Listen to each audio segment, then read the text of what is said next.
adopt to it, adapt to it, who anticipate issues and deal with them before they become a big problem.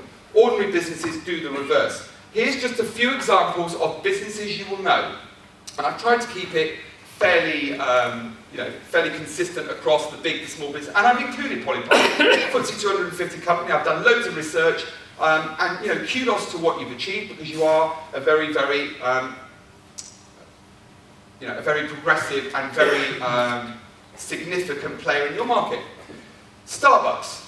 How many of you love Starbucks coffee? Yeah. Okay, one or two people in quite a big room full of people. How many of you love McDonald's food? Okay, so I think we've already agreed that you don't go to Starbucks for a great cup of coffee, but yet it's a really successful business, isn't it? So what I'm looking for is one word that is common to all these businesses, a few clues coming up. Disney. How many of you have ever been to Disney World with your kids or family, or just on your own if you're really sad? You go to Disney. Here's one thing you need to know about Disney. They have become extraordinary for one reason, quite apart from all the lovely peripheral stuff.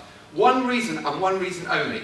They have a management meeting, don't know if you know this, every single day. Now this is one of the most successful businesses in the entire world. And every single day they have a management meeting. They call it plussing the show. They analyse the business and they look for one thing that they can improve. It might be one more hello at the gate. It might be one slightly cleaner bathroom facility. It's the tiniest little nuance that improves their business, and they seek to do that every single day. La Senza, ladies, familiar with this particular product? They've become really successful for one reason. What they were struggling with when they started as a business was their lingerie, again initiating men in the room, their lingerie was pretty consistent with most of the other high street brands. In other words, it all came from the same place, had the same basic wholesale price, and yet they couldn't sell it. So what they did was they basically packaged up La Senza, this lingerie brand, in a lovely, beautiful, square, box-bottom bag with a rope handle sticker, and they probably, you notice, ladies, put scented beads in the bag, right? Now, all of a sudden, ladies were proud to own La Senza lingerie, so they'd be swinging these bags down the high street, loads of free advertising, and they grew exponentially as a result. FedEx. You probably know a little bit about FedEx as an organisation, but what you probably don't know is as a result of some CCTV footage, easy for me to say, many years ago, they caught on camera a FedEx driver in America throwing a parcel over an electric gate, right? And it went viral, and everyone thought, that's the end of FedEx. Do you know what they did? They embraced it, and they said, we're going to put that right, and because they did so much to put it right, and embraced it, 78% more of their customers now purchase when something goes wrong. In other words, they adopted this saying called being flawsome. It's about accepting in your business that things do go wrong, but how do you put it right? And if you exceed expectation, which we'll talk about again in a minute, then outcomes can still be as positive as if you don't make a mistake. Betty's. How many of you have ever been to Betty's tea room? Right? I'm still trying to give you some clues here to that magical word that I would love to hear from somebody. So when you go to Betty's, right? I've been there a couple of times. Is it an exceptional cream cake and a lovely cup of tea? No. Is it expensive? Very. And at the end of your cup of tea and scone or whatever it is you have, you then pay a tip on top of this really expensive cup of tea and scone, right? Why is that? So the question I have for all of you is, why do people consistently use these businesses and these brands? Experience. What an amazing word that is. That is worth a round of applause, because I know that.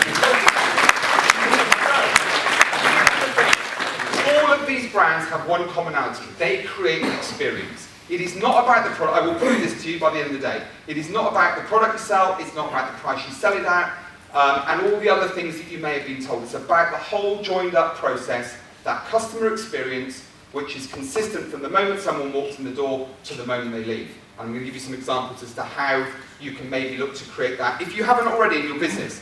If you have a pen and a piece of paper, please write this down. It is the magic success formula that you need to know all about. And the formula is as follows. Reputation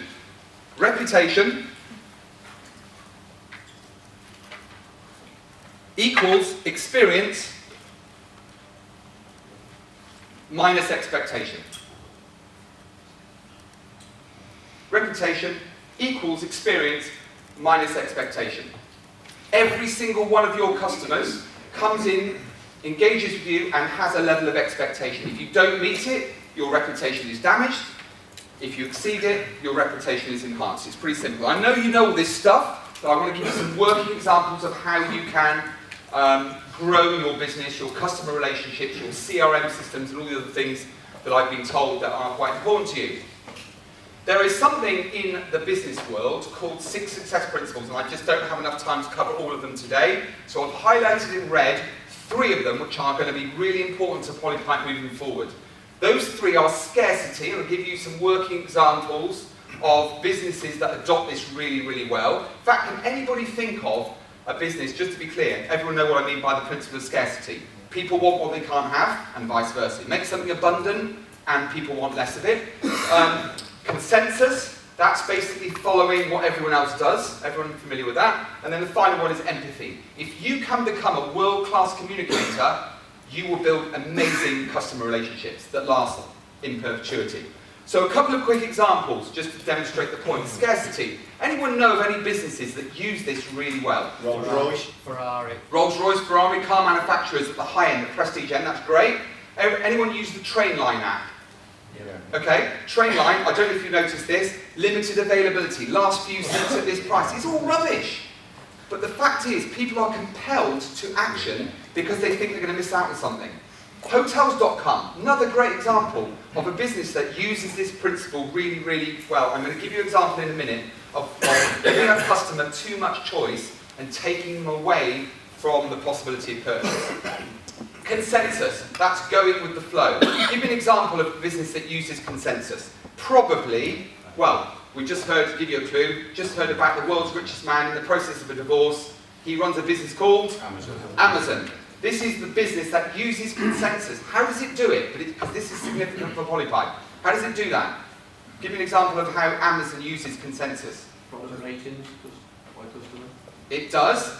I don't know if you ever purchase a product, it says other customers also purchased X, Y, Z, right? And you kind of go, oh, well, if everyone else is doing it, then kind of I should do it. At the very least, you will explore what those other products are, right?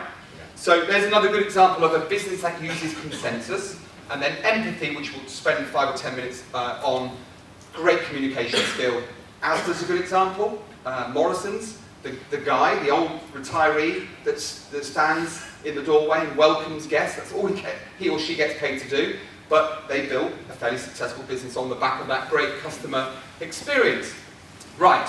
Whether you engage, how many people in this room engage with a customer or a colleague? Great. So here are 3 killer questions that I'm going to give you to take away. Now, whether you are setting an agenda for a meeting, whether you are engaging with a customer that walks into a store, or indeed, because you can pass this information on, or indeed to a wholesale outlet, the 3 questions that you should be asking every single time, because going back to what I said before, if you can exceed a customer's expectation, then you have potentially a world-class business. But how do you exceed a customer's expectation? Well, the answer is, you need to know what the expectation is. And unfortunately, too many people in business don't seek to know what the expectation is. They make an assumption. They start telling people what they need. And that is a mistake. So, what I'd like to do is to write down the 3 questions. So, what is the most important thing to you about? So, it might be about purchasing some plumbing equipment. It might be about this particular pipe. It might be about Polypipe as a business. So, question number 1, what is the most important thing to you about?